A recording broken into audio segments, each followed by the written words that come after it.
Hi, I'm happy to be back with you reading this book. This is the Mowgli stories. Last we stopped at this place where um, Baldev, Balu, and they are in the forest. So uh, Baldev, who was still stooping over Sher Khan's head, found himself sprawling on the grass with the grey wolf standing over him, while Mowgli went on skinning as though he were alone in all India. Yes, he said between his teeth, you are altogether right, Baldev. You will never give me one anna for the reward. There is an old war between this lame tiger and myself, a very old war, and I have won. To do Baldev justice, if he had been 10 years younger, he would have taken his chance with Akela, had he met the wolf in the woods. But a wolf who obeyed the orders of this boy, who had private wars with man-eating tigers, was not a common animal. It was sorcery, magic of the worst kind, thought Baldev, and he wondered whether the amulet round his neck would protect him. He lay as still, expecting every minute to see Mowgli turn into a tiger too. Maharaj, great king, he said at last in a husky whisper. Yes, said Mowgli, without turning his head, chuckling a little. Maharaj, I am an old man. I did not know that you are anything more than a herd boy. May I rise up and go away, or will your servant tear me to pieces? Go, and peace be with you. Only another time, do not meddle with my game. Let him go, Akela. Baldev hobbled away to the village as fast as he could, looking back over his shoulder to see in case Mowgli should change into something terrible. When he got to the village, he told a tale of magic and enchantment and sorcery that made the priest look very grave. Mowgli went on with his work, but it was nearly twilight before he and the wolves had drawn the great gay skin clear of the body. Now we must hide this and take the buffaloes home. Help me to herd them, Akela. The herd rounded up in the misty twilight, and when they got near the village, Mowgli saw lights and heard the conches and bells in the temple blowing and banging. Half the village seemed to be waiting for him by the gate. That is because I have killed Sher Khan, he said to himself.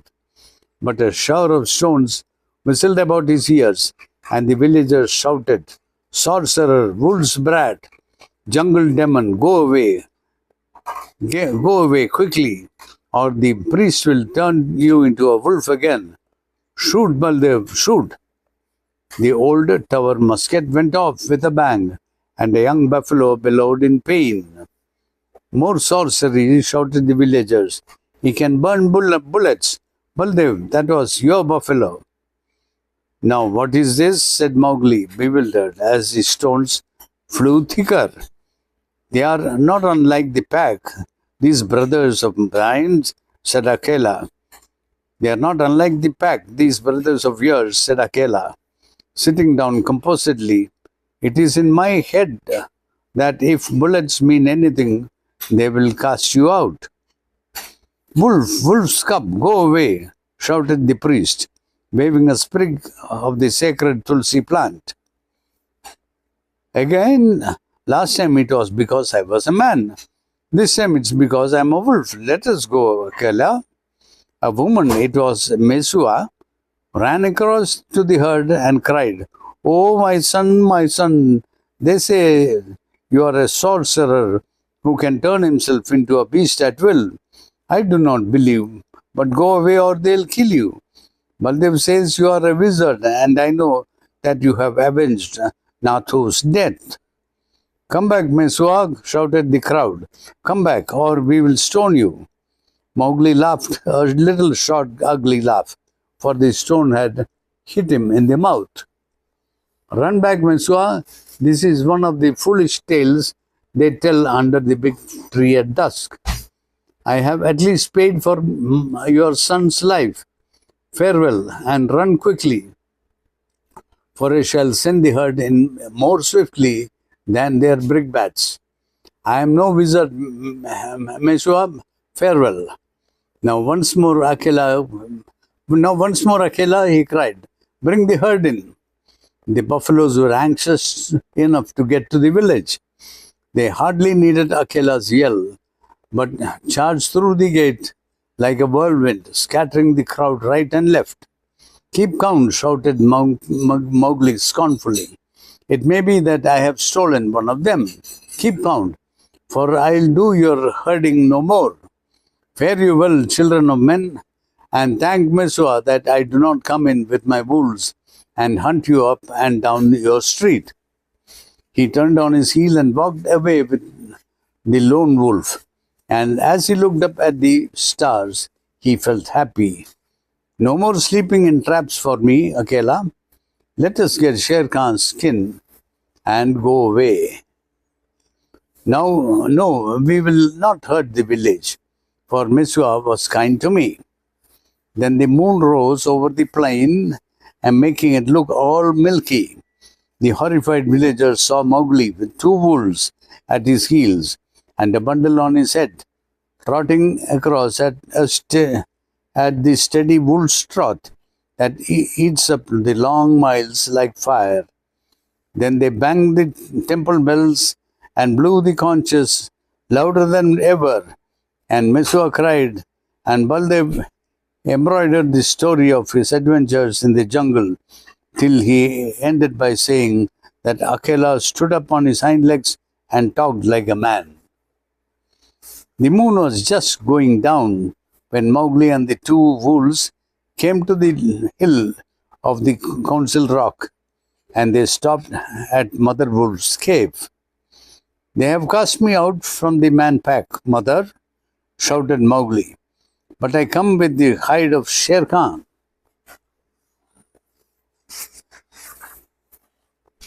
To keep my word.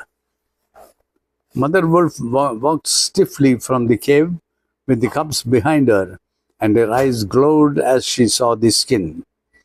I told him on that day when he crammed his head and shoulders into the cave, hunting for your life, little frog. I told him that the hunter would be the hunted. It is well done, she said. Little brother, it is well done, said a deep voice in the thicket. We were lonely in the jungle without you.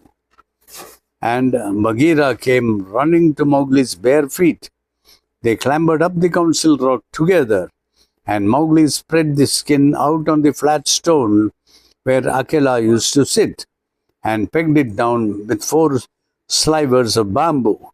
And Akela laid down upon it and called the old call to the council. Look well, O wolves, exactly as he had called when Mowgli was first brought here. Ever since Akela had been deposed, the pack had been without a leader, hunting, fighting at their own pleasure. But they answered the call from habit, and some of them were lame from the traps they had fallen into, and some limped from short wounds, and some were mangy from eating bad food, and many were missing. But they came to the council rock, all that were left of them, and saw Sher Khan's striped hide on the rock, and the huge claws dangling at the end of the empty dangling feet. It was then that Mowgli made up a song without any rhymes, a song that came up into his throat all by itself, and he shouted it aloud, leaping up and down on the rattling skin and beating time with his heels till he had no more breath left, while Grey Brother and Akela howled in between the verses. Look well, O wolves, I have kept my word, said Mowgli, when he had finished his song, and the wolves bayed, yes, yes, yes. And one tattered wolf howled, lead us again, O Akela, lead us again, O man cub. for we are sick of the lawlessness, and we would be free people once more. No, Bagheera, that may not be. When you are full fed, the madness may come again upon you. Not for nothing are you called the free people. You fought for freedom, and it is yours. Eat it, O wolves. Man pack and wolf pack have cast me out, said Mowgli. Now I'll hunt alone in the jungle. And we will hunt with you, said the 4 cubs. So Mowgli went away and hunted with the 4 cubs in the jungle from that day on. But he was not always alone, because years afterwards he became a man and married. But that is a story for grown-ups. That's it. Thank you. Bye. The story is over. So that's it. Yes. Mowgli is one. He Yes. He defeated Sher Khan, and Yes. that's the end of Yes. the book. Yeah. Wow. Now It's next, quite momentous. there's another chapter here called Mowgli's song. Oh, this is a song he was singing and jumping, and it's a nice thing for. No, I can't. It's only 1 page. Read. Yeah, the song of Mowgli. No, you have to put a tune and beat and everything. It's a nice song for your TV. You give it to Rahman or somebody, they'll make a nice song and tune. What does it say? The song, I, Mowgli, am singing, let the jungle listen to the king, to the things I have done. Shere Khan and he said he would kill and would kill at the gates in the twilight. He would kill Mowgli the frog. I like that, and it's about 2 pages long. It's a nice Can you song. read it as prose? No, it's not interesting. It is just a song, it is not a story. And after 1 page of that song, letting in the jungle, that's the next chapter. That's for tomorrow. Will be for tomorrow. Yes, that will be tomorrow. Thank you. It was nice, short. I think it was good. And it was quite momentous because Oh, yes, yeah. it ends the Yeah. whole story Yes, of Jungle yes. Book. Now Yeah. it's all new stories which are not in Yeah. it. Yeah.